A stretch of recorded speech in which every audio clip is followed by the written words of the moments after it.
farming is seen as a plan B. I went into it as a plan B. And I think farming should be seen as a career, that you're growing up to become a farmer as your job. And sometimes you talk to people on the phone and someone would say, what's your job? You're a farmer. Oh, so are you just a farmer? And just those terms is just almost like belittling the job. A black person looking to get into farming in the UK, yes, you will experience comments. Yes, you're going to get looked at as if you've got three eyes.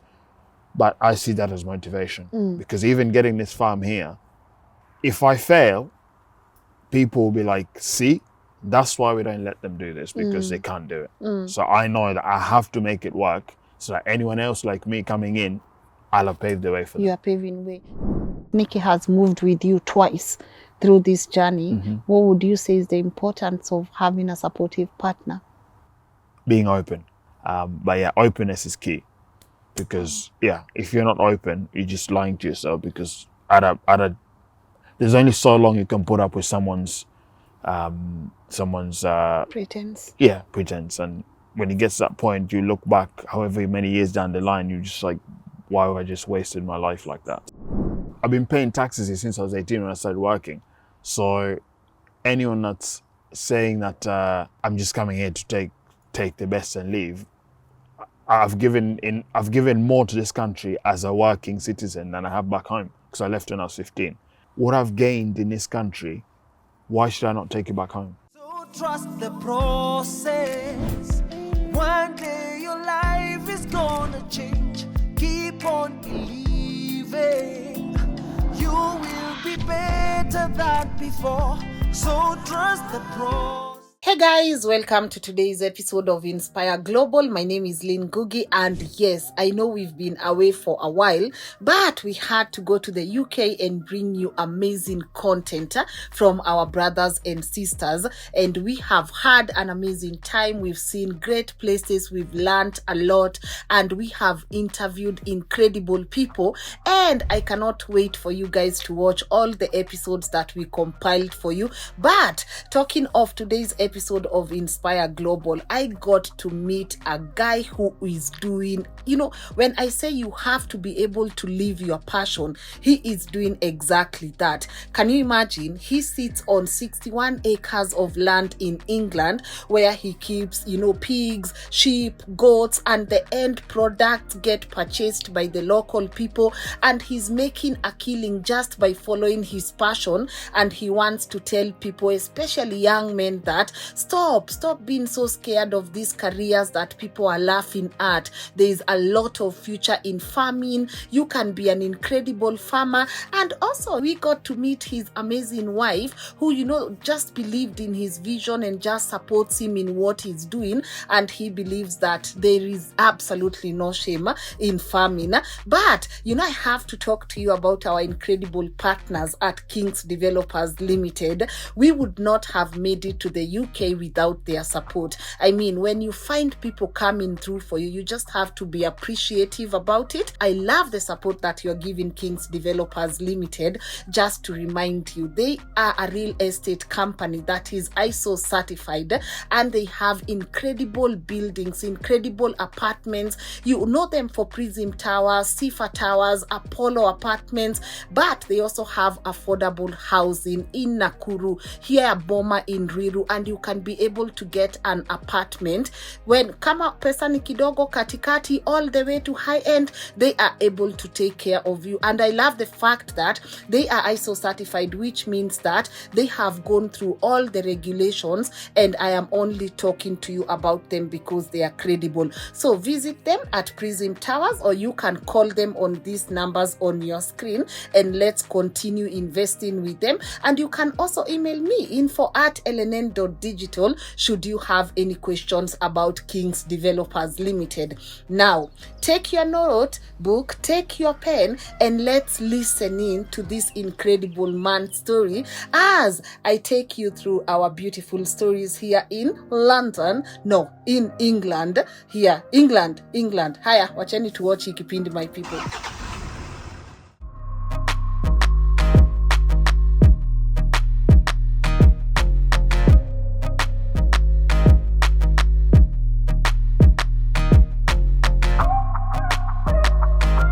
My name is Flavian aka Omondi, and I'm a farmer based in Titchfield, Hampshire, England. England. And we are at your backyard. Yeah, backyard. Yeah. Huku hakuna soft life.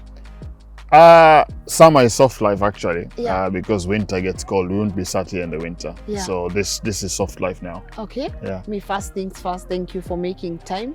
Honestly, I just think I'm one of those people who look at England and you are like, is there anyone farming here? Of course, you see the farms, but I never thought I would actually bump into someone who owns how many acres again? 61 acres. I'm renting. Yes. I will own at some point. Yeah. But at the moment we're renting 61 acres Okay. or 24 hectares for the people that are still using old money. Yeah. So you sit on 61 acres 61 of land. acres here of land, and we've been here now 4 months. Yeah. And we're here for 7 years with the extension to go to 10 years. Yeah. But the plan is we'll try and be as successful as we can and live here before 7 years, hopefully. Yes. Because we have a clause in our contract that if we want to leave before the 7 years, we just give a year's notice and we leave. And we live. We've had quite the time of our life going. God, you know this place is so big. You don't even know where it starts or where it ends. How do you know, like, your acres zimefika hapa? So for me, I think initially, because I've never actually managed a farm on my own before. This is my first time. Yeah.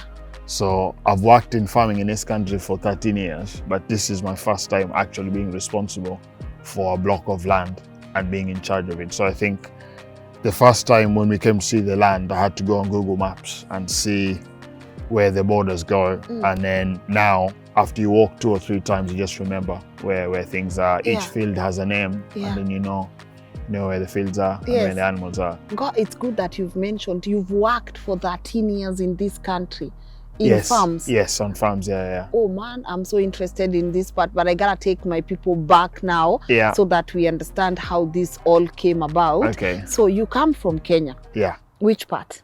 So I was born in Mombasa. Yeah. I was born in Pandi Hospital, for those that know where Pandi Hospital is. And I lived in Mombasa, I think, for the first year or 2 of my life.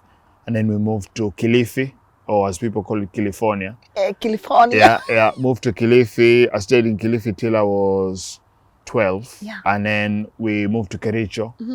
Stayed in Kericho till I was 14. Went to boarding school in Chemelil. Yeah. And then we moved to UK when I was 15. Yeah. So I've lived mainly, I'd say for me, I see home is coast, but I'm half Luo, half Kikuyu. So home is Seme. Yeah. Yeah. You're half Luo, half Luo, half Kikuyu. Dad is Obiero. Obiero. And mom is Wanjiru. Yeah. Yes. Yeah. Oh, So, cool. yeah. That's how you consider Mombasa home. Yes. Yeah, because that's where I grew up. Okay. Yeah.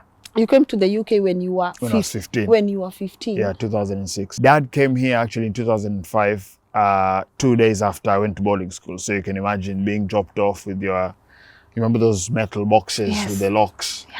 Mattress and everything, and then 2 days he was coming to UK. In my head I was thinking, will he come back? Will we see him again? And then a year and a half later we joined him in the UK with my mom and my sister. Yeah. Talk to me about life here. Life here, initially the preconceptions I had of UK compared to what I found were completely different. So I thought that UK life would be soft. The kids would be really soft here. Then when I came here, kids are going on the roads with like skateboards, nothing to protect them. Yeah. And I got a bit of a shock in the sense of when I went to school, there were kids that were of African descent, but I think I was the only one in the school that had come, as people say, fresh. I was fresh from the motherland coming here. You have the accent. Now I speak a bit like an English person, but when I'm talking to my friends back home or my parents, I still speak like a Kenyan. Yeah. You still say your R's like rrr instead of like an English person. And I struggled a bit at school because people asking you, what did you say? Having to repeat yourself. So the first thing I tried to do was learn how to speak like an English kid. And then when I went back home, mom was telling me, why are you copying them? And I'm like, you don't understand the struggles I'm having at school here. But then that aside, I enjoyed the small things, like you're in a country where the transport system works fine. If the train is coming at 10, it comes at 10. Sometimes 5 minutes late, but it's there. Yeah. You have things like when you send a letter, it gets there. It's not like a gamble. You put a letter in the box, it might get there, it might not. Yeah. And also, I think the way systems are here, like even for me, the first experience I had working on a farm, I was 19. I needed to gain experience to go to uni to do vet medicine. I didn't actually do vet medicine because I didn't study hard enough for my A-levels. But the systems you go through, I rang a farmer and I said, can I come and work on your farm for a week? He said, yep, come and work here. I turned up. I remember it was November 2010. It was coming up to winter, so it was freezing. I think it was like probably 0 or like -1, -2 that day when I started. Yeah. And I knew nothing about farming. Yes, in Kenya, we all grow up around animals. At Christmas, you go to your Shosho's place or Danny's place if you're Luo. And you experience that, but then I didn't actually have responsibilities of you look after the cows, you look after the chickens, you're just there. To start working on a farm, you're being told, okay, you're feeding those pigs. And I'm like, I don't have an idea of how to feed pigs, apart from experiencing a pig farm, my uncle's farm in Kikuyu. I didn't know anything about farming. And luckily, this farm that I went to, on the Friday, the farmer asked me, what are you doing on Monday? And I'd taken, they call it a gap year here. So between A-levels and uni, just to do some work and save some money for when I go to uni. And I wasn't doing anything. I was only working Saturday and Sunday at the hospital where my dad used to work. And he said to me, do you want a job? And I was like, okay. So I started working Monday to Thursday and then Monday to Friday. And then I quit the job at the hospital. And the farmer didn't like the fact that I had weekends off. He said, you need to earn money, so come and work full time. So I left work, living with my parents, and I lived in a static home. It's like a caravan. So I was on the farm Monday to Friday, and then I'd commute Saturday and Sunday to go home to eat proper food because I couldn't cook properly. Yeah. And that's how it started. Yeah. And I did that for 9 months, went to uni, did an animal management BSc. And then 3 months before finishing my BSc, I applied for a job as part of a personal development module as an assistant manager on a pig farm. And I got the job. Wow. And I told my lecturer, what do I do? She said, go. So I got a job 3 months before finishing my degree on a farm, and I was commuting back to uni to do my presentations and exams. And then I did that job for 3 years, and I got to a stage where I could do everything. I could probably do everything my manager was doing, and I wanted more. But I think he felt threatened and he was a bit suppressive. So I just left and I went to work for a feed company, still in the agricultural industry, but working in an office, learning about feed formulating. And I said to them, if this job comes up in future, I'll come back and apply. But for now, I don't want to sit here just waiting. And then a year and a half later, the job came up. I applied. I didn't get it. Someone else got it that had 15 years experience over me. And then they offered me my old job for more money. And because I was still traveling back and forth to that area, to play rugby with my friends, I took the job, went back to where my friends used to live. 6 months later, the guy was left the job for whatever reason, and I had to apply a second time for the same job, and I ended up being a manager 6 months later. Did that for 3 years, and then I moved back to the farm where I started back in 2010 to go and manage the farm there, or the pigs. So I went back November 2021, and then this opportunity came up late 2022, and we moved here April 29th, 2023. And now we're here. So your whole background, you are actually a professional farmer. Yes, yeah. And that's the thing, I think back home, even here, farming is seen as a plan B. I went into it as a plan B. And I think farming, you should grow up, like growing up back home, doctor, engineer, lawyer, vet, all these jobs that are accountants, they're seen as prestigious jobs.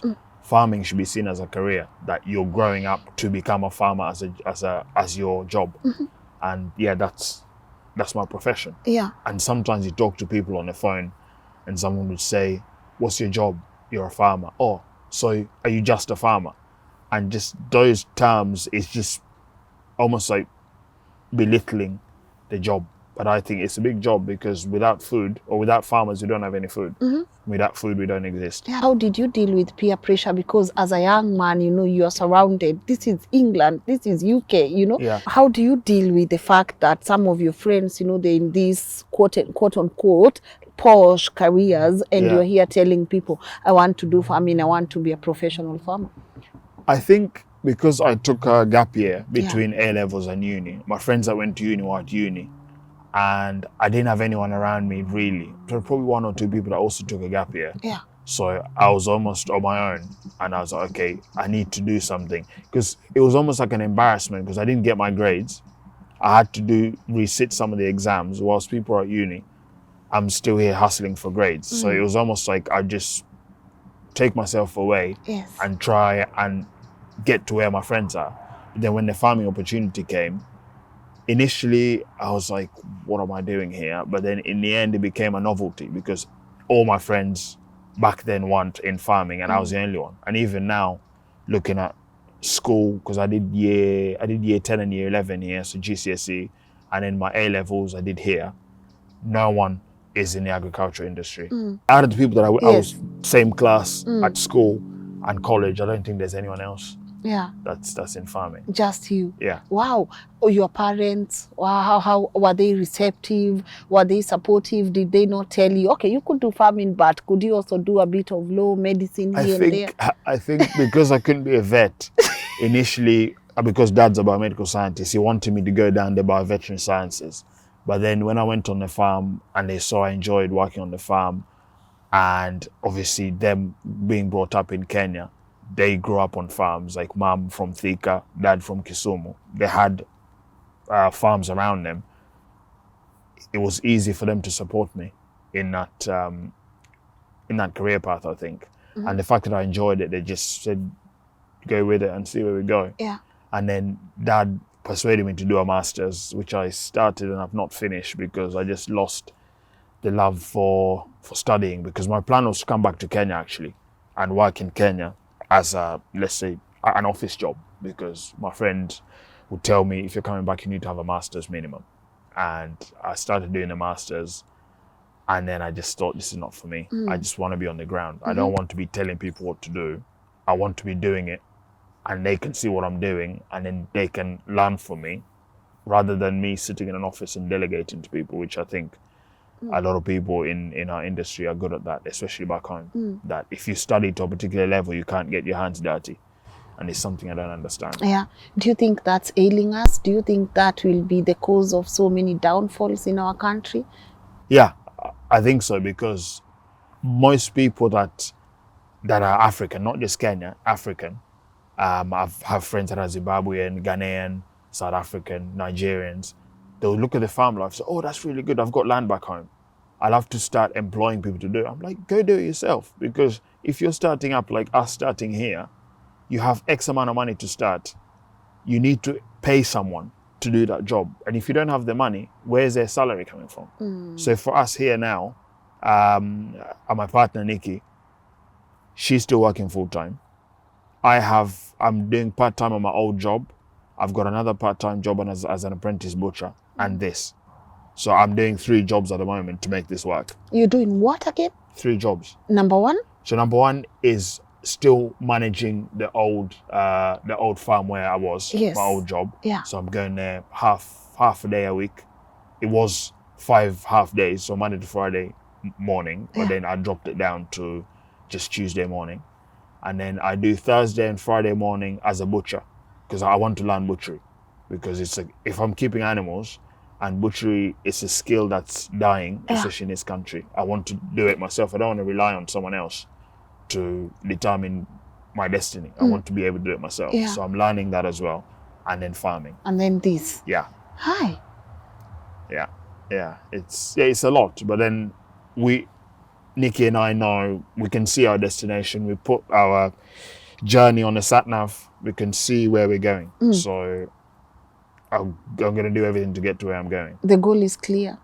It's not clear, Yeah. but I can see it. You can see where you guys are Yeah. going. Talk to me about her, because she's like so supportive of what you do. Do you guys do the whole farm together, or is she on a different path? So at the moment, because Nikki is expecting, Yes. we've got a little one due October 16th. Congratulations. Baby boy. Yay. Nikki is not doing much farm work because there's dangers in farming. Yeah. Animals can hit her or whatever. So she's a full-time travel agent. So she sort of organizes holidays for people. So she does that from home. Mm-hmm. But then prior to that, the 2 moves we've done, Nikki's actually come with me. So she's followed me where I'm going. And I think that's fairly supportive, because a lot of people wouldn't just move their life just for someone. Mm. And I think she probably saw that my how driven I am at what I set out to do, and my passion for farming. And she must believe in me to go into this much debt to try and start a farm with me. Yeah, So, there's a stereotype I hate, the fact that, you know, obviously people will try to throw in a few race words here and there. You know, she's white, you black. Maybe the reason you even have all this, it's because you have a white person besides you. Do you get that? I think in the farming industry in this country, as much as I'm trying to push to have more people from non-farming backgrounds or non-whites to farm in this industry, in this country, because we bring so many different things. Because, like, I'd say nearly all Africans can say they have a first generation or their generation that's directly linked to farming. Yes. Whereas in this country, in London, you'd ask someone, they say, maybe 4 or 5 generations back they had land. And I think farming here, that doesn't wash. Like, if you don't know the job, whether you've got whoever next to you, if you get through because of connections, like back home, how you get handouts, nature will just humble you. Because could you imagine looking after all this if you don't know what you're doing? You won't last 2 minutes. Yeah. So, I don't think that's the thing. Yeah. We had to do a business plan. I'd never done a business plan before. I had help from friends. You had to do a 4-year cash flow to project and also have an exit plan. So you have 7 years. They say, okay, give us a 4-year cash flow of what you're going to do, and then give us your exit plan. So come 7 years, you need to tell us what you're going to do when you leave. So it's not about having a white fiance. That doesn't work anymore. Yeah, it doesn't cut across. Nah, it doesn't work. Yeah. Wow. How do you end up now? Because this is 61 acres. Yeah. How do you end up getting this? Like, do you go to the government, and how expensive it is to get this space? So with this is a council farm. So, like, compared to Kenya, how you have counties. Yes. So let's say each county would be allocated farms, and then they have farmers, people renting those farms from them. It's similar to here. So this is Hampshire County Council. Yeah. And they have different county farms that come up every year. So I think there's 2 coming up this year. When we applied, there was 5 farms. And the farmer that was here, he was here for 17 years. So it's his time to move on, and then our turn, and then someone else comes in. And the farms come up online. You put an expression of interest. So you fill in, let's say, a 1-page form saying, I want to farm because this. Then you go view the farm. And then there you probably get asked a few questions by the people in charge. And then if you're still keen, then you have to put your business plan forward and your farm plan and your cash flows. Yes.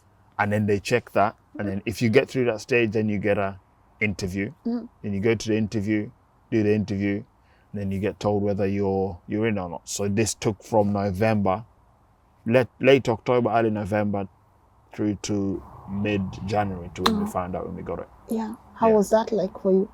I couldn't believe it. Even now, the more we're talking about it, the more I'm showing people, the more real it becomes. But yeah, I think looking back, it's been a long 13 years to get here. I hadn't planned to get a council farm, but now the opportunity is here. I'm going to make the most of it. Yeah. Is it free or you pay for it? Now you pay. Yeah, you pay. You pay per month. A lot? It's enough. It's enough. So you get the house and the land. You get this? Yeah. And the land? Yeah. So I'd equate it to, so let's say the cost my parents are paying for their house, I'm paying the equivalent for the house and the land, but you've got the upkeep of the land as well. So when we first moved here, the farm didn't have anything. So I didn't have a truck. I didn't have a trailer to move animals around. There was no fencing. I needed to buy the animals. I needed to buy even simple things like electric fence. I didn't have any of that, so I had to buy that as well. And then once you bought all that, because we didn't have a chunk of money saved because this wasn't planned, we had to get a loan from the bank. The loans come in. Once you start spending the loan, you have to pay it back. So straight away, you started the business, you're already minus, you still start paying it back. So you quickly have to start thinking, like for us at the moment, we've got pigs, sheep and goats. Yes. The reason I've got those animals is because they're quicker compared to a cow. Yeah. It's quick to produce, quick turnaround, and I was lucky enough for the pigs to buy pigs that were almost ready to be slaughtered because there were two brothers who lost land from a tenancy, so they needed to offload their pigs, and I just happened to be at the right time, got them, and within a month we slaughtered our first two. So yeah, you need to think quickly on your feet because the bills are always coming. Yeah. God, no easy way around here. No. People would think it's because this is UK, it's easy here. Yeah, and I think it annoys me because especially living here now, I've lived here longer than I've lived in Kenya. So yeah, I've lived here 16 years now, or nearly 17. Yeah. And whenever you talk to cousins back home or whenever I go back home, people think money grows on trees here. No, like I think sometimes even going back home and seeing the people that work on dad's farms, you see someone waking up at 9 o'clock. And I'm like, what do you mean? The chickens wake up before you. Yeah, like you need to start your day early. I'm not a morning person, but I'm in a situation now where I have to make it work. And I think the turning point where I've decided I have to have a work-life balance was around the time when we got the pigs. I worked out that in 3 days, I slept for 13 hours in 3 days. I worked 52 hours and I drove, I think, around 560 miles in 3 days. So if that's comfort to people, then I need to be showing something else because it's hard. Yeah. And yeah, it's not easy. And seeing all these big farms in this country, some have been passed down generations. It's not it just happens. People have worked hard to get there. Yeah. And I think back home, people can do it. The land is there. Kenya is double the size of UK. And UK is Scotland, Wales, and England. So, and Northern Ireland. So you've got 4 countries, and one country, ours, Kenya, is double the size. So land is there. We just need to put our hands in the ground and feet and start working. Where do you think we are going wrong? I would say culturally, everyone wants to go to the city. And if you grow up in the countryside, everyone, well, it's similar to here. People want to, you study. People that are born in the countryside here, a lot of them go to London. They go to Birmingham, they go to Manchester, same as Kenya, Mombasa, Nairobi, Kisumu, Nakuru. And I think if everyone goes there, who do you leave back there? And then you're going to town to buy food at the shop when you could grow it back home. And nothing wrong going to town, but you should never lose your connection back home. And it's just not having that thing of, and I've seen a few people use this, what's the phrase? Ukulima si ushamba. It's assumed that if you're a farmer or you work the land, you're either less educated or you're mshamba, primitive, you're backward, and everyone chases, is it white collar jobs? So people always focus on doing white collar jobs because it's deemed as successful, or it's those jobs that we're told as parents, doctor, vet, and all those things. So, and I think, I don't know what collar farming is, probably brown collar or blue collar, but I think people need to start looking at those jobs, working the land, because we'll always need food. Yeah. And what about the young people back home? Do you think, I don't know, what's going on from where you're sitting? Maybe there's not enough role models, because when I go, last time I was in Kenya was June 2022, And you talk to people, even my friends, they're like, oh, life is tough. There's no jobs. And I'm like, but you have land. You have land back home. I've got a friend probably 2-3 years ago. He's based in Eldoret. And I remember last time I saw him, I said to him, look, you need to come back here and farm. And he went back. He started growing capsicums, onions, chickens. He had a few dips. Like when COVID happened, he wasn't selling enough chickens because restaurants shut. But that's farming. Yeah. You can't just expect things to just work all the time. Even big business, even car manufacturers go through dips. And the other issue, I think, is people wanting quick money. There's no quick money. And if it comes quick, it goes quick as well. Easy come, easy go. Yeah, easy come, easy go. So if you don't want to sweat, just stay at home because no one's going to come and give you money. No matter where it is, there's nothing free in this world. Yeah. Like here in the UK, there's always a saying. I say, as soon as you walk out the door, you've got to spend. You spend money. You get in the car, money.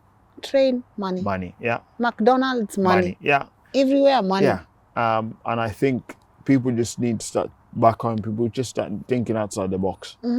And there's less regulations back home in starting small businesses than there is here. Oh, really? Yeah. It's crazy here? Oh, yeah. Talk to me about some of the regulations.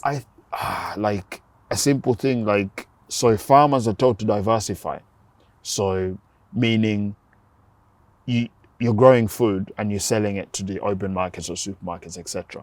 But because the market is, farmers are paid so low, most of the time below cost of production.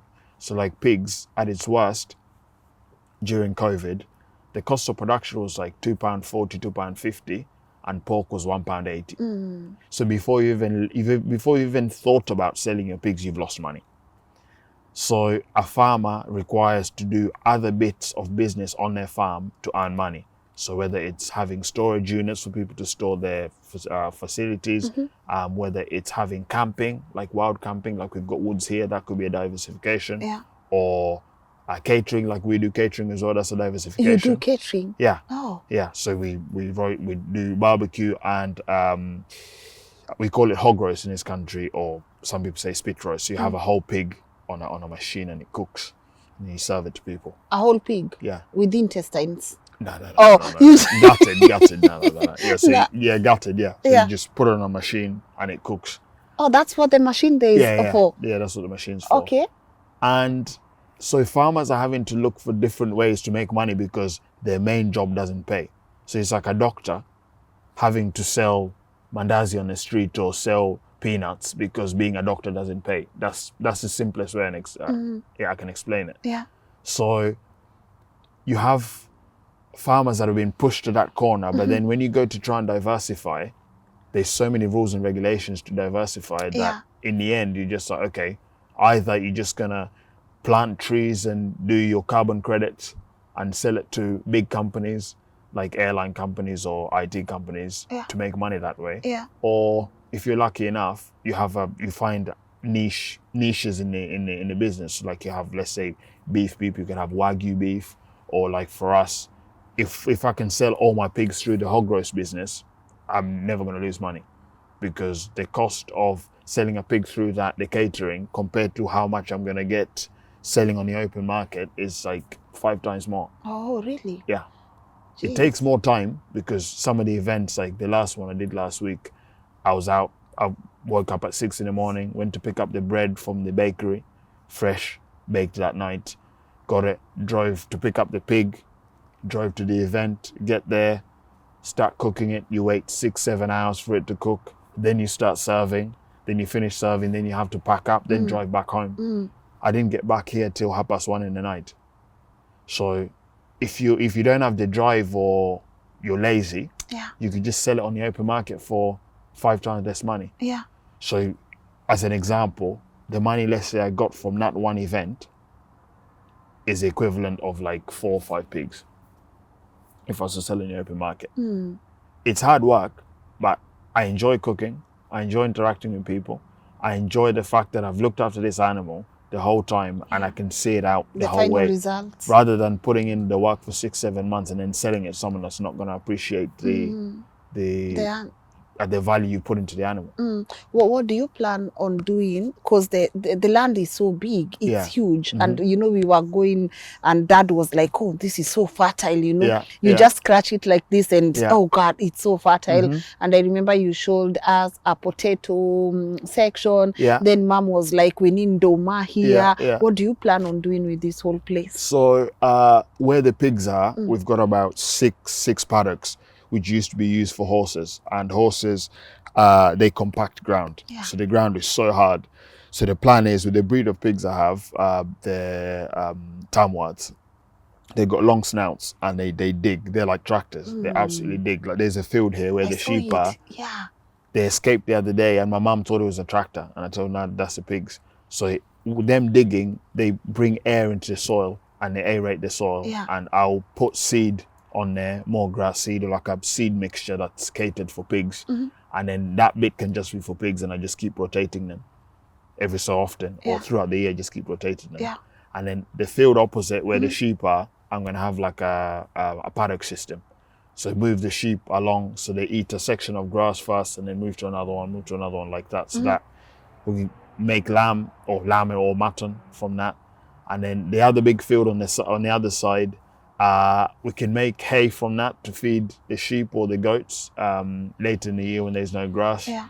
Or we could also have a bigger paddocking system and have cows as well. So you can have a system because the way cows graze differently to sheep. Yeah. So a cow would just use its tongue and pick up the nice grass. Yes. Then the sheep can come in after and eat the grass right to the bottom. And then if you wanted, you could bring pigs on to rip it up, plant again, and then it's just a cycle. You can even include chickens to follow the cows, to scratch around the mud, to get the insects in and dung beetles and all that. So that's a plan for that big field. The woodland, I'm hoping I can be allowed to put animals in there. So at times of the year, we can put, because there's loads of oak trees in there, so they have acorns. Pigs love acorns. It even changed the taste of the meat. Put the pigs in there, they can go in at certain times of the year. The goats and the sheep can go in and clear up the different bushes. Yeah. And then we've got another field round the back here that's going to be for the breeding pigs. So we're hoping to buy our own sows, which is a female pig, and breed our own pigs. Yeah. So again, rather than rely on someone else to give me the animal, I want to control the genetics as well. Good. So Yeah. I saw you feeding the pig. What do you feed them? So the pigs at the moment, they're on a cereal-based diet with no soya. What? A diet? Cereal-based. So it's got wheat, it's got rapeseed meal, it has bakery byproduct, which is like all the leftover biscuits that didn't sell. They get mashed into a product and that sells. It also has barley and then some other micronutrients like lysine, methionine. Yeah. But the plan is, as of the next few months, my neighbor, probably 3 miles down the road, he grows wheat and barley, and he's also a fellow tenant. He's, how old is he? How old is James? James is 30 years old. Yeah. He'll sell all his crop to me, and I'll make feed here ourselves. So that means our pigs will be eating feed grown just down there. Wow. Yeah. So that just brings that, again, the local community. Yeah. And then ideally for me, I want our meat to be eaten like 5 mile radius. Sorry for all the Kenyans that might want to try. Maybe they might have to come here. Yeah. But for me, to work with the environment is the fact that we're growing those animals here. We've got towns around us here. Rather than ship the animal somewhere else, or the carbon or whatever, people around here can eat it. Then maybe feed you each can have, other. Yeah, you can have another farm somewhere else feeding another population. That's amazing. I feel like you are surrounded by so many young people doing amazing things. You just said James is 30. Yes, yeah, James is 30. Yeah, oh, actually, the last few years, there's so many young people in this country getting into farming, which is why I hope my fellow Kenyans, young Kenyans, can get involved, because life is not just about being in Nairobi and enjoying it. You can go and enjoy yourself in Nairobi at the weekend once you've earned your money, the week farming. And actually, I have a friend who came here to do an MSc in cardiology. He sent a picture to me the other day. He's just harvested his onions. Wow. He's a cardiologist and he's growing onions. Yeah. Back home? Yeah, back home. I think he's in Meru. Yeah. Ah, you're influencing people. Trying to. No, you're doing good. But how do you control security?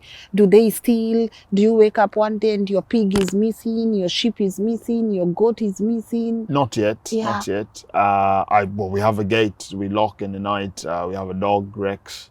And also every day I see the animals, I count them. We don't have that many numbers, so I can count quickly. Yeah. And you can tell, like the pigs, to you, they just look brown pigs. But I can tell if one's missing. Rex is your Pig dog. yeah, he's a pig You dog. guys have chemistry. Yes, yeah. Now, I've had him since he was 8 weeks old. Yeah, so yeah, we've trained him. Yeah, me and Nikki have trained him. How old is he now? 2 years and 2 months. Oh, man.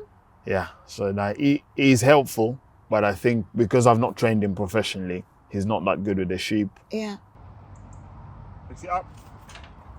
He's okay he's good with the pigs, but this breed of pig aren't scared of him, so they'll chase him instead of him chasing them. But yeah, I'm just trying to train him to be a bit braver now. Okay. Yeah. Oh gosh, I love what you said about feeding the communities around. But for a black person, have you ever experienced racism, or is that just something people say because they want to pull that card? No, it's there. It's there, and I'm actively working to stop it and expose people in farming to stop seeing someone that's not white or from a rural background here as an alien, because I'd say I'd equate it to Kenyans that haven't been to the UK or any other European country. I'd equate it to like tribalism back home.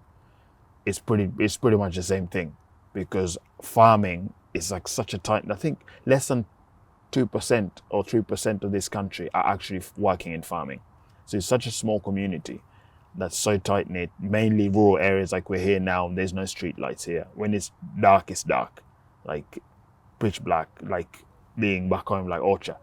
So you have a community that's so used to seeing the same people. So anyone coming in, it's like when I took Nikki to Kisumu, to Seme, kids there were like, oh my God, Mzungu, Mzungu, Mzungu. So it's similar to here, but then the way I tell English people here is like, look, you people came to our place. So you know we exist. You know black people exist. So you can't act like we've just fallen from Mars now. And it's going to take a while. And I started being vocal in 2020 after the George Floyd murder. Yeah. And I remember doing an article in a magazine, Casual Racism in Agriculture. And yeah, I remember the comments on Facebook were just stupid. Like people putting pictures of black pigs saying black pigs lives matter too. And just menial things like that. And a lot of it isn't malice, because some of these people, back home we call primitive people Mshamba. Yes. There's Washamba in the UK as well. So these are people that have never left their village. All they know is their village and that's it. And for me, I think being in the industry, them seeing me at agricultural shows, it's exposing them to know that I'm not going to bite them. I'm not going to steal something from them. I'm just a human being like them, but I'm just lucky that I save money on sunscreen compared to them. I've got melanin. And it's just trying to expose it's just trying to expose these people to stop being too guarded about letting people from different backgrounds here. So a black person looking to get into farming in the UK, yes, you will experience comments. Yes, you're going to get looked at as if you've got 3 eyes. But I see that as motivation, because even getting this farm here, no one's put it on me, but I know that I've got the pressure on my shoulders as I don't think there's many black people that have a tenancy in this country. It's probably less than 5. And if I fail, people will be like, see, that's why we don't let them do this, because they can't do it. So I know that I have to make it work so that anyone else like me coming in, I'll have paved the way for them. You are paving way. Yeah. And to people who say, you just come in here to take, the top cream and then go back home. What do you say? I've been paying taxes here since I was 18 when I started working. So anyone that's saying that I'm just coming here to take the best and leave, I've given more to this country as a working citizen than I have back home, because I left when I was 15. So I'd say that to them, and then they can rethink their sentence before they start moving mad. But I think if what I've gained in this country, why should I not take it back home? Knowledge-wise, not even material things, knowledge-wise, why should I not take it back home? Because I've done as much as I have already, and I hope that's helped their young people here. So I should be able to take it back home without anyone telling me, because they benefited from me the 16 years I've been here already. So my home country can benefit from me as well, and I can't wait to do that. Yeah, you plan on going back home? Yes, that'll be my ultimate, I think, having a farm there and here. So Nikki's keen for our child to have an experience of Kenya as well as here, even 50-50, even more Kenya than here. So we're hoping to be in a stage where we can have a time in the UK, and in winter when it gets too cold, you go back home, you go back home. Yeah, Christmas in Mombasa will be nicer than here, I think. Yeah. In Mombasa, Yeah. it would be nicer. But looking back, because the conversation I'm having with people is, you know, the structures here, the policies, they work. As a country in general, what do we need to do? Where should we improve? Do we have a lot of work? I think we have a lot of work to do, because it's good to have people, like, let's say after this episode, you have loads of young people saying, we want to do this, want to farm. Yeah, we want to farm. But then if there is no system set up, which I think this country has very good systems set up for young people, but then it falls when these young people come in, they start a business, and then they're losing money because the big companies aren't paying them enough. That is something that's being trying to be sorted at the moment. But back home, I think we've got a fair way to go, I think. And whether it starts with policies in government, again, whether I get the opportunity to or not, I'd love to be able to get involved with helping what I've learned here, helping back home. Yeah. Whether it's talking to ministers or, I don't know, heads of departments in place, and just say, look, this works because I've been through it and I'm doing it now. So it's not like I've read it from a book. I've read it from a book and I've done it myself. So I've got the practical experience of doing this. Yeah. Yeah. Okay, because I also saw the meat in the freezer. Yeah. So you distribute that to the local people? Pending. Yeah. So we actually ordered some leaflets I'm going to go door to door and just put to... Wow. Yeah. I'm going to go door to door, put the leaflets in, sit back and wait for the orders to come in. I know it's a good product. Every time I've done the events, people have liked it. I'm actually taking 2 to the abattoir tomorrow morning. I've got an event on Friday. I've got another one on Saturday, and then 2 more at the end of the month. So yeah, I think if a product is good, it'll sell itself. What's the saying in Swahili? Chema cha jiuza kibaya kitabeza. Hey man, That's you're it. getting these things even I'm more from than Mombasa. Hey. Pole basi, pole kaka. Mombasa till I die. Until you die. Yeah. Pole basi. So yeah, I think and anyone back home looking to get into farming, don't just get into farming and say, I'm farming now, what next? Think the whole way. Like, if it's a journey, if you're leaving Mombasa, you're going to Kisumu, you don't just land at Kisumu stage and just stand there and think, where am I going next? You know you're going to go stay at your auntie's in Kisiano or Gombe or Mambole or something, and then you plan how you're going. So for us, I look at the market first and work back. Yeah. So we moved here 29th of April with nothing, things in boxes. That first week, I took 2 weeks off work and paid just to scout the area. I went to the farm shop where I'm now working, say, okay, would you buy pigs from me? Yeah, we'd take 4 a week. I'm like, thank you. I need now to work to get 4 a week to them. Go to another farm shop. Can I do this? This. Even the business, the catering business, we bought that before we even had pigs. Because I was like, I need an outlet for pigs first.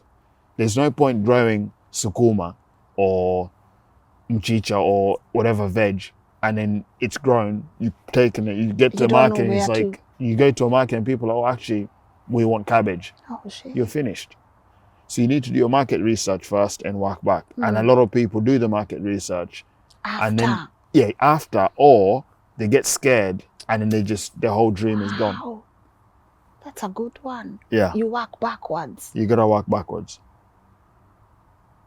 Damn, that's a good one. Yeah. That's a good. Do you think most of our young people back home are lazy? I think saying I think saying lazy is probably too mean, because a young person doesn't like come out of the ground like a plant. Yeah. They were brought up. So if you're looking at the young person, you look how they were brought up, and then you go back and back and back. Even the person that brought them up, who brought them up. So I think it's a cultural thing rather than just blaming young people, because that's something.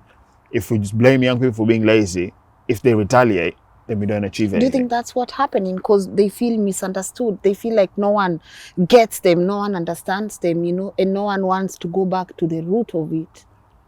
Yeah, I'd say so, because the people that are calling them lazy are probably the ones that brought them up. So if my parents call me lazy, I'm like, but you're my parents. So why didn't you teach me to be hardworking? Because I didn't just come out of thin air. Yeah. You were brought up as a child by parents or guardians or whatever. Yeah. So it's down to society and family, and especially back home, it's not like here, families are more nucleus. You get families that are extended, but back home, it's extended family. That's the norm. Yeah. So if a child goes left, it's the fault of the family around that child or the community, not just the child, because they didn't go left on their own. Yeah. Yeah. To the people who despise farming, what do you have to say? Do they eat? If they don't like farming, they should stop eating. Period. Simple. How can you not like farming? It's like saying you don't like oxygen. You're gonna die. You have to eat, and eating comes from the ground, and that's farmed. So Do you if you eat? don't like farming, Don't eat. you eat. Yeah. Don't if you don't eat. eat, Ka peke yako. Ka peke yako. kando. Yeah, but to anyone that's watching, what are some of the 3 key things that you think have helped you get where you are right now? 3. Yes. Family, mom, my dad, my sister, Nikki. Extended family, my uncle that farmed, used to have pigs in Kikuyu. His father-in-law in Githurai. Yeah. I still even call him Guka Githurai. He's still got pigs now. In that family as well, I'd put my mentors, like my first farming boss, David Janaway, who the farm I'm working part-time on. He's helped me. He took me on when I was useless. I knew nothing. I was getting told to arrange like bolts and nails into different sides. That's how useless I was. And he saw something in me. I don't know what it was. And he kept helping me, kept helping me. Yeah. Even tomorrow when I'm going to work, he's giving me free roofing for huts that he gave me for the pigs for free. He just to help me start up. He said, take this. The feeders the pigs were using, he gave me them for free. So mentors like that I've had, they've been really helpful. Secondly, I would say being driven, because I'm quite self-motivated. And I think if someone tells me you can't do that, I'll be like, okay, watch me. Watch me do it. And I'll do it. So yeah, self-motivation and drive has helped me a lot. And also I think being prepared to be vulnerable, because people are scared to say they don't know something. People are scared to say they're not sure of something. Whereas for me, if I don't know, like when we went for the interview for this farm, I was like, I know this, I know this, I know this. I don't know this, I don't know this, I don't know this. Nikki, she's like, I'm a travel agent. I've never worked on a farm, but I have experience in sales, I have experience in marketing. I'll bring that to the table. I said, I know pigs. I know a little bit about sheep. I know a little bit about goats. I don't know anything about grass management. I've got friends that will help me. I'll go on this course to manage woodlands. I'll go on a butchery course. I've got a butchery job now. I'll do some stuff on social media to try and bring money in. And at that point, I showed them, this is my good cards, these are my bad cards. And I'm willing to make my bad cards good. Wow. So yeah, those 3 things. And they still gave it to you. Yeah. Yeah, I don't know how, but yeah, we're here 4 months in, they haven't changed their mind. Yes, they have, and I have a feeling they won't, I don't because think what they you're will. doing is amazing. You know? Yeah. Yeah, you proud of yourself? I will be when I get there. I'm still Where is hustling there? now. Where is there? Oh, where is there? Oh, sitting in Diani for like 6 months. 6 months of the year. Now, there is having our own farm, hopefully there's a county called Sussex, which is where, again, you know how I said that Mombasa feels like home for me in Kenya. That's where I spent my formative years. when I finished uni, 6 years of my life were in Sussex. So I played for my first men's rugby team in Sussex. I've got friends for life there. I got my first proper job in Sussex. And then Nikki used to live in Brighton, which is in Sussex. So we both, every time I go to Sussex, when I leave, I feel like I'm leaving home. Yeah. So hopefully we can get enough money to get somewhere there. And then just having a farm back home. Dad has a few, which I'm hoping the title deed settings. Yes. I've got my Kenyan ID now. We can do some transactions there. Good. And I want to replicate what I'm doing here back home. So that when people watch me and they say, oh, but you're doing that in the UK, I'll be like, come to Kisumu, come to Seme, pass by Luanda there, get to Gombe, ask for so-and-so, come and see I'm doing it here. Yes. And having both those going, and obviously me, Nikki, having a kid growing up in that, that will be destination there. You know, let me take you back because you mentioned something important. Nikki has moved with you twice through this journey. What would you say is the importance of having a supportive partner? Being open. Like, it's not been easy. So we met 6 weeks before lockdown, and lockdown was on my birthday, 23rd March. So we were at my house cooking, and Nikki was living like 9 miles away. And I was like, because in lockdown, we couldn't see each other. I was like, just move in. After 6 weeks, so I just move in. I was working all day on the farm. She was working from home in a room upstairs. So we weren't seeing each other in a day, so we wouldn't have been too sort of on top of each other. Yeah. And then times of that, in that space of lockdown, where I was like, what the hell are we doing? But then we're here 3 years later. So I think being open, if you're not feeling like days times, Nikki said to me, in that period of time, I felt like I wasted my time. I wasn't progressing whereas you are. And you sit back and think, why didn't I try and thrive to make Nikki feel to be on the journey as well? So like now, yes, I know she can't be on the farm every day with me, but everything I'm doing, every decision I make, like the other day we were working out how much money you can make from a pig. I'm like, right, Nikki, I know you don't have experience in this, but this is what we're doing. Pop, pop, pop, pop, pop, pop, pop, pop. She'd ask me questions, why not this, why not that? And then on the side, she's strong on like marketing and sales, like designing the leaflets or choosing what we're going to do. I'm like, okay, Nikki, you do that because I'm not good at that. I'm good at this. And just sharing me, knowing what your strengths are and what your weaknesses are, and being open to say, okay, I'm weak here, please help me. But yeah, openness is key, because if you're not open, you're just lying to yourself, because there's only so long you can put up with someone's Pretense. Yeah, pretense. And when it gets to that point, you look back however many years down the line, you're just like, why have I just wasted my life like that? So yeah, I think I did get to a point where I was like, this is me. I'm going to say who I am. Nikki's the same, open. And that's that. Yeah. Good job. Yeah. Good job. And you guys look really beautiful together. We're trying. No, you're trying what? You look nice to me. What are you trying? You're trying to look nice. Yeah, because we had a moment with her and she's pretty cool, you know? Yeah, it takes time. It takes time. And having family around us that helpful. Yeah, that's another thing. Your and I think for me, super... as a man, bringing a lady to your family, my thing has always been, if they don't get along with my family, or my immediate family especially, I don't care who they are, it's not working. Oh yeah? They have to get along with because for me, anyone else in the world, those three people, no matter what happens, they're always there for you. Your mom, your dad, and your sibling. Well, for me anyway, for your siblings. So if they don't get along with those three people that I'll never fall out with, it's not going anywhere. Yeah. And luckily, Nikki's really close to my family, and I'm close to hers. Yeah. So that works perfectly. Good. Oh, that's something. Yeah. That's something. That helps. It helps, huh? Really, really had a good time. I know our audience are watching this and they're like, the light keeps, oh guys, how is summer here? This is not even summer. Someone lied to me. But No, it's not summer. It's nearly 9 p.m. No, but the whole day has just been cold, you know. It's not even summer. Someone say, oh, there they wear booty shorts and all these things when it's summer. I haven't even seen. We had heat probably a month ago.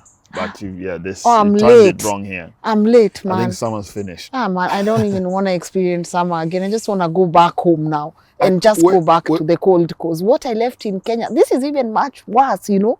This is worse. How cold is it in Kenya now? Maybe better than here. But then you're on the equator. We're right up the top. I'm just saying it's cold. There's no summer here. But if you came in the winter, you'd be shaking properly now. Oh, this is just a This is trizect.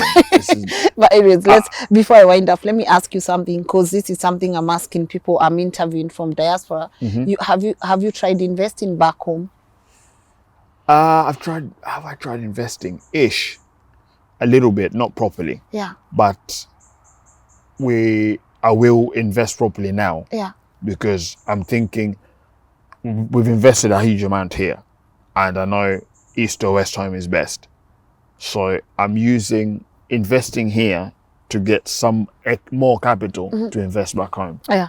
Dad's already investing back home because he wants to retire there, and I know that if he doesn't sell the land, I've got some of his there, so that's set.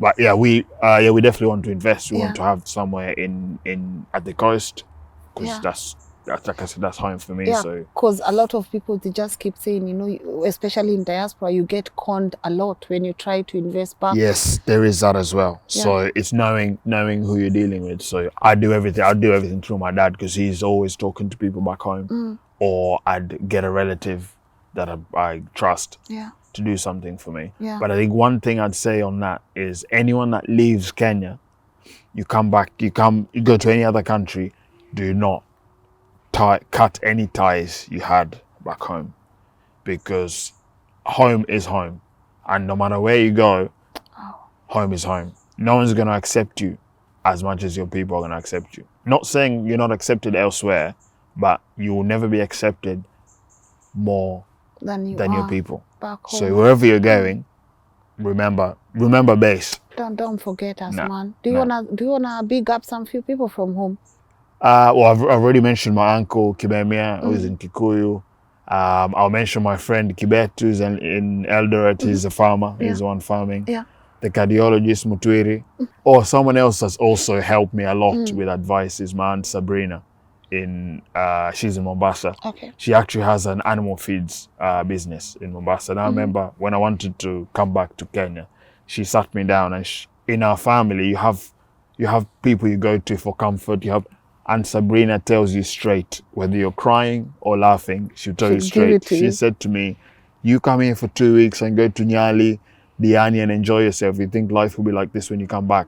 Stay in the UK, make your money there, then come back here with money. She said, do not come back and hustle here.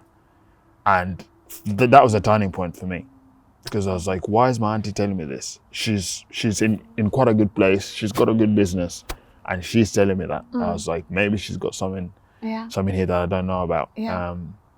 But and my grandmother Dani in Seme, definitely got to big her up.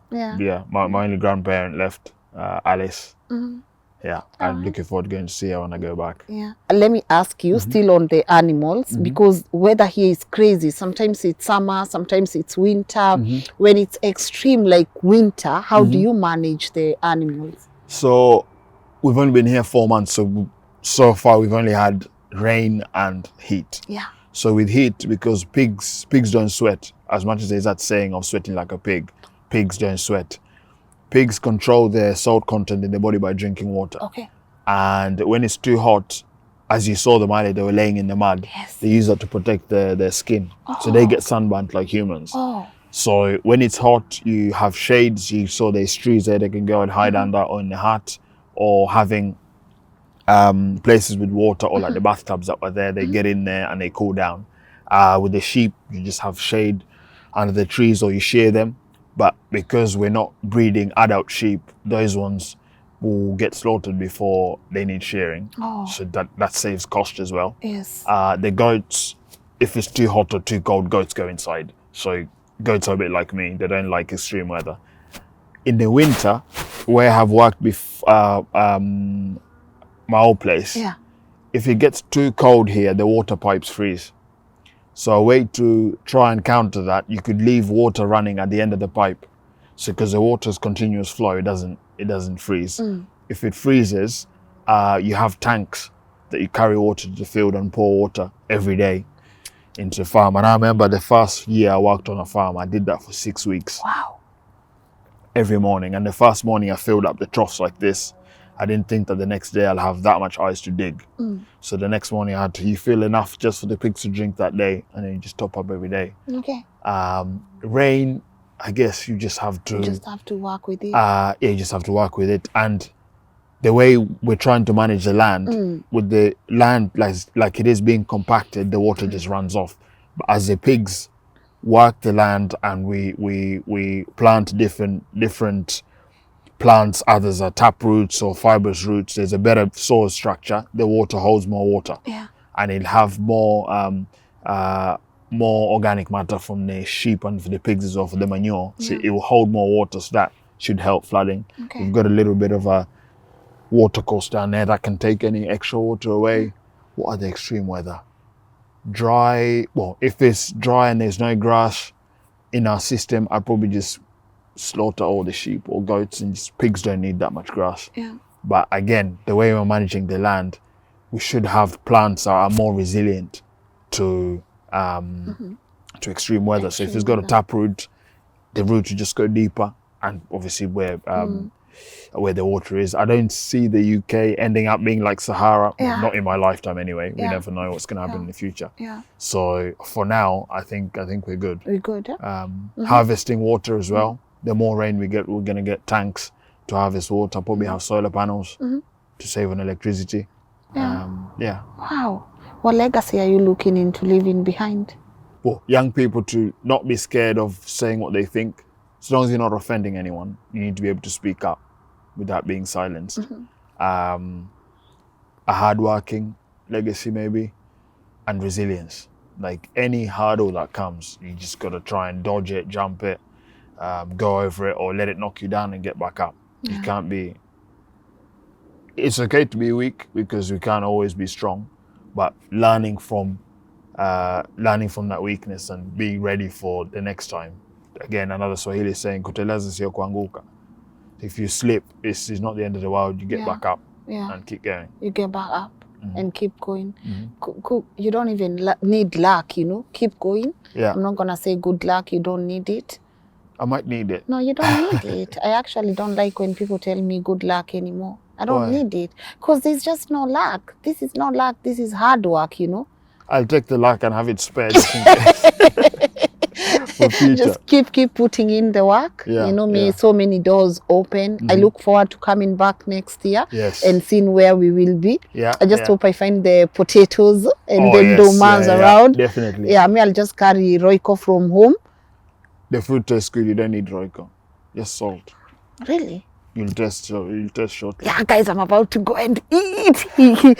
I'll make sure I have shots for you guys because you're watching.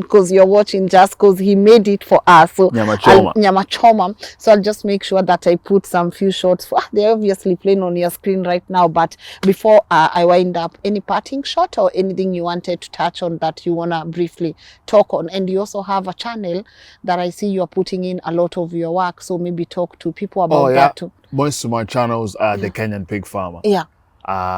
Mainly because I wanted to stand out. I'm proud of being Kenyan. And the fact that I've lived here for so long, I miss home so much that anytime I can tell someone I'm Kenyan, I'll tell them. So if I'm called the Kenyan pig farmer, I'm a Kenyan before you even asked me or met me. Yes. So the Kenyan pig farmer everywhere, like YouTube, TikTok, Twitter, Instagram. Yeah. And I try and show people my daily work struggles, dead animals, live animals, sick animals, everything. Yeah, I just share that. And I just hope more young people in Kenya and all over Africa get involved in farming. And any young people that are here that can't farm themselves, help your cousins or whatever back home to farm. Because it's not easy, but it's so fulfilling. Yeah. When I left farming to work in the office, the job satisfaction is non-existent. Yeah. Yeah. You tried?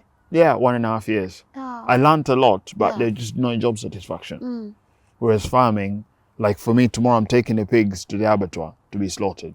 Wednesday they come back, I'll be butchering them. I'll be seeing my work in front of me. You can't beat that. I mean, I can even bring it home and eat it. Yeah. So it ticks everywhere. Yeah, ticks everywhere. Man, all the very best, as I said, and thank you for even we've done this, like you made time like the whole day. So I'm just looking at my lazy self and I'm like, I costed you so much. No, it's fine. It's fine. Nah, I know you just saying that. I enjoy this. You I enjoy doing this. things like this. Yeah. So I appreciate it. Yeah. And as I said, I can't wait to come back next year and see what you'll have done with this place. Yeah. It's beautiful. And as always, thank you for letting us into your personal space. Thank you. Anything you want to add? I'm good. You good? I'm good. Thank you for the opportunity. Ambia watu kwaheri. Kwaherini. Asante for watching. I can't think of any other languages in Africa. I know Akwaba is welcome, but I don't know how to say bye in Ghanaian. Oh, yeah. Do you know any African... Any other African languages? How do you say bye in Kikuyu? Bye in Kikuyu. Bye. Dienawega. Oh, Dienawega, yes. In Luo, I know it's Oriti. Oriti, Oriti ya Inya. Yeah, Oriti, Dienawega. God, I wanted to say Kabebe, but I'll just get after. If I continue speaking like this, I will lose it. I will lose it, but hey, bro, thank you so much. Yeah, so guys, God, what an insightful conversation. For me, it's the first one. Never thought I would actually be in a farm and just meet such an incredible person. And he mentioned something, if you think it's easy, or you think you can easily get it because of the skin, the color of your skin, or how posh your place is, you just come try doing what he does in a day. Just come try. You just come try feeding the pigs.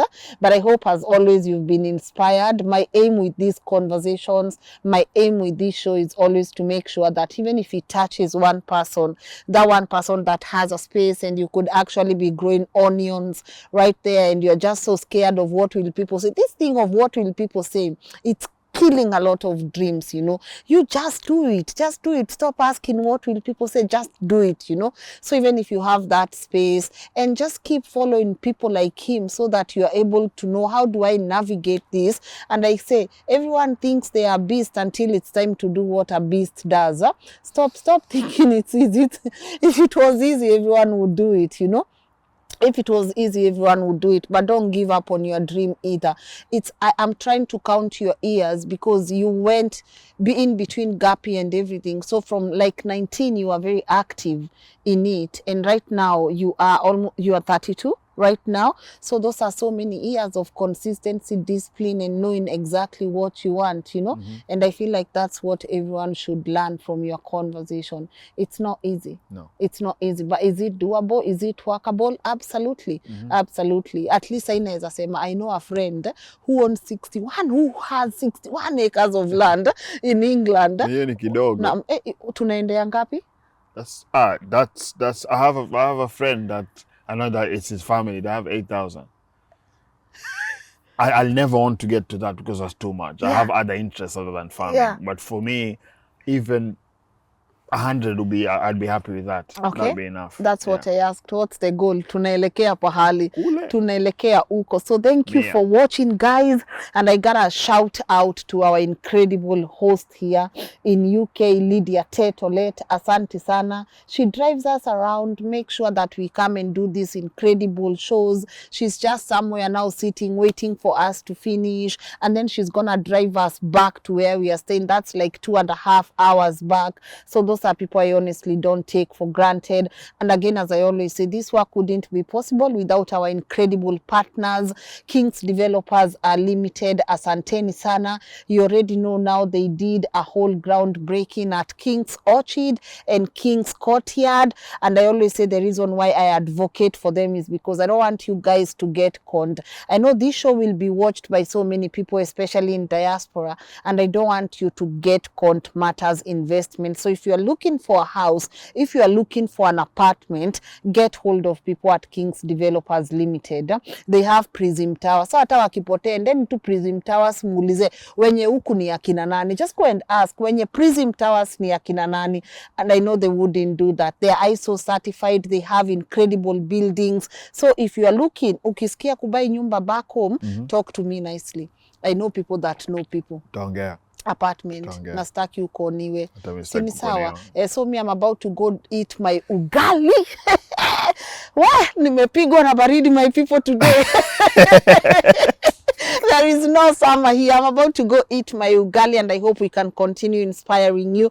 To my incredible team, guys, you don't get to do. I say, for you to succeed, you must work with a team. So the people who are here with me, Joshua, Muga, Liz, asanteni sana. May God bless you. Na tuendelee hivyo hivyo. See you tomorrow, guys, at 10 a.m. for another inspirational interview.